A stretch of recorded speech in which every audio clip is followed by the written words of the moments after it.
Hi guys, it's Friday night, we're in the Bahamas and it's the first episode of the Mixologist. No, that's a lie. We're on the south coast of the UK, it's freezing cold, I'm going to catch pneumonia, I've got to put some clothes on.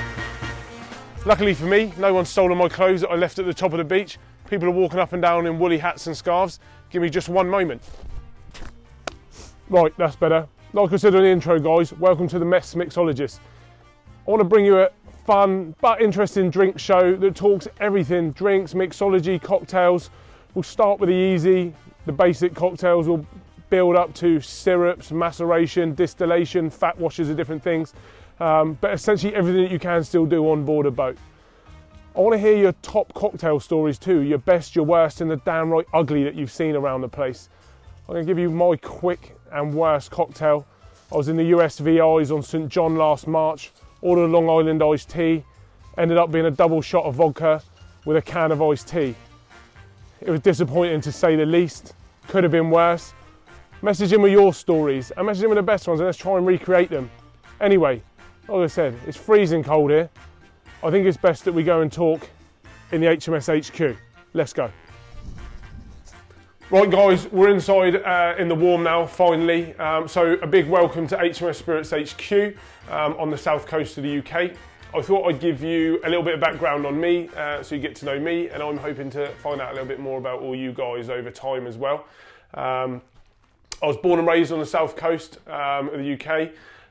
Spent quite a bit of time, lived next to the sea, spent quite a bit of time sailing as a youngster, crewed on a couple of race yachts, which developed my love for the sea, everything on the water. My early career, I spent a lot of time as a barman in different venues, everything from really fast service bars to high-end fine dining, and cocktails to match from, everything made from scratch to some of the nastier pre-made stuff that I wouldn't really touch with a barge pole these days. My mixology career moved a little bit forward and I started doing quite a lot of home brew, home wine. That never went very well, and finally moved into home distillation, which after 4 years of what started with rocket fuel eventually ended up becoming what is now my flagship spirit, Mary Rose Gin. I've now got 3 gins in the fleet, the first one being Mary Rose. This is a really classic London dry. It's juniper led. I used pink grapefruit peel to liven the front of the palate but not be too acidic, and then rosemary to give a really nice soft finish to that gin. The Dreadnought is actually exactly the same base spirit but taken to 57.5% rather than 42%, which the Mary Rose stands at. This is a great spirit. It's really bold, it's really punchy, it's amazing for cocktails because it holds its flavour against some of the other spirits or mixes that might be in the drink because of the ABV. With less water in the drink as well, it makes it a lot smoother to drink, makes a fantastic martini, and we'll go on to that in future shows. The final gin in the HMS Spirits range is our Elizabeth gin. I wanted to make something a little bit more summery and something that appealed more to the female palate. We had quite a bit of feedback that the range was a little bit too male orientated. So our Elizabeth gin is a blend of classic London dry. It's the one we use in these two, but with the grapefruit and rosemary taken out. And then we separately blend natural elderflowers and then blend the 2 distillates at high strength. So with this one, you get a beautiful juniper-led gin, but with the warm honey floral tones of elderflower as the finish. Beautiful summer drink, and again we'll go on to make some cocktails like the Summer Garden with this in future episodes. Today's episode, however, is not going to involve any gins. What we're going to do is talk you through the basics of cocktail equipment that you're going to need on a yacht. I know space is of an absolute premium on a yacht, so we'll talk through the main things you'll need to make pretty much everything we're going to do here. We're going to get more complicated as the series goes on. We're going to talk about our own macerations, our own infusions, our own fat washes, and potentially distillations. Probably don't want to do that on a yacht, but if you're at home and you fancy kind of going a bit further with things, we'll talk about distillation of spirits too. So for now, we'll go into the basics of the cocktail equipment. Right guys, so let's talk through the basics we're going to need to make some cocktails. First of all, probably one of the most important ones, unless you're free pouring, is the jigger. This is a Japanese style double jigger. It's 25 millilitres one side, 50 millilitres the other. roughly 1 ounce and 2 ounces. Easy to pour, hold in your hands, both sides, happy days. The next one, a mixing jar.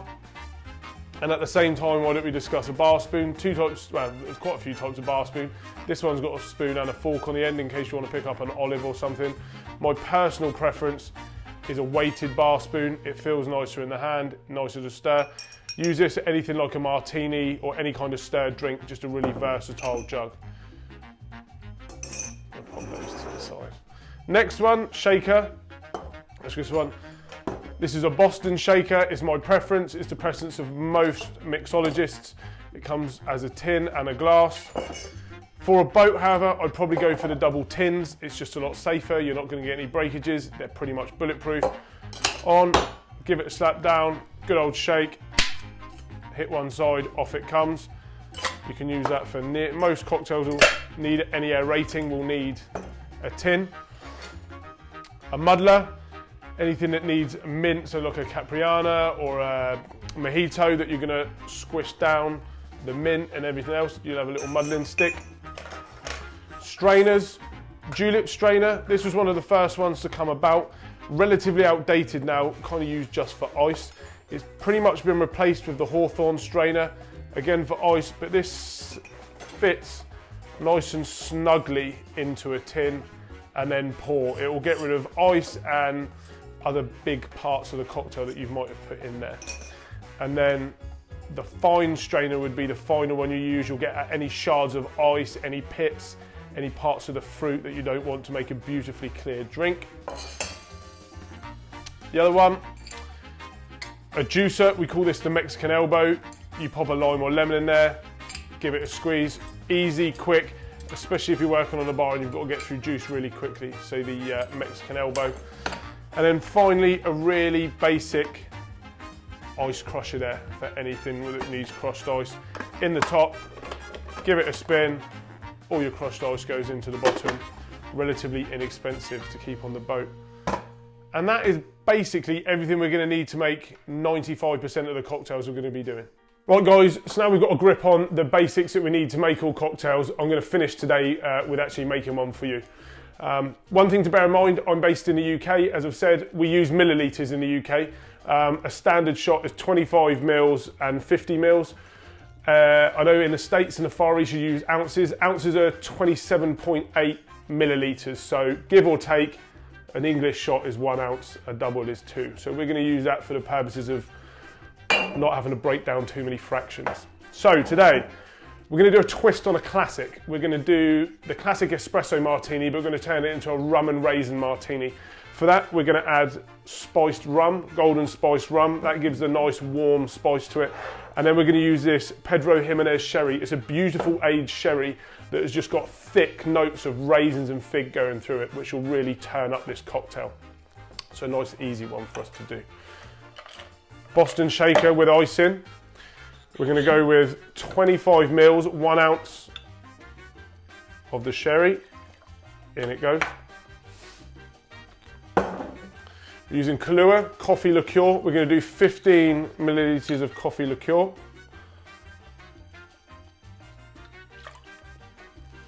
So 3/4 of an ounce, give or take.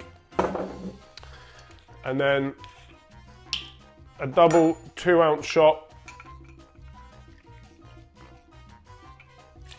of the golden spiced rum.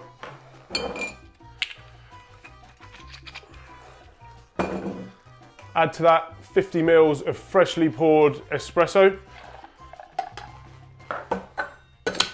And then give it a good old shake.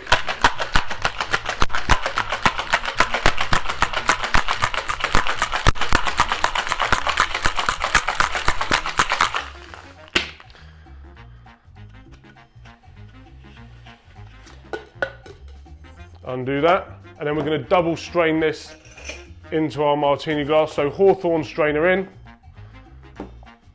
Oh, smells beautiful.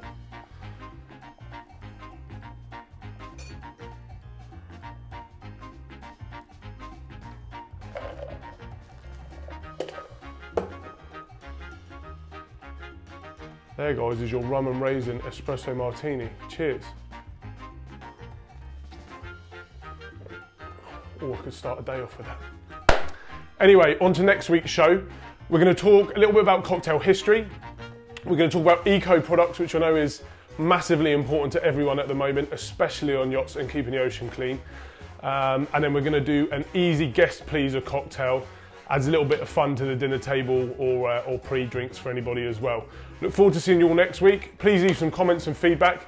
Look forward to getting to know everyone. Speak to you soon. Take care.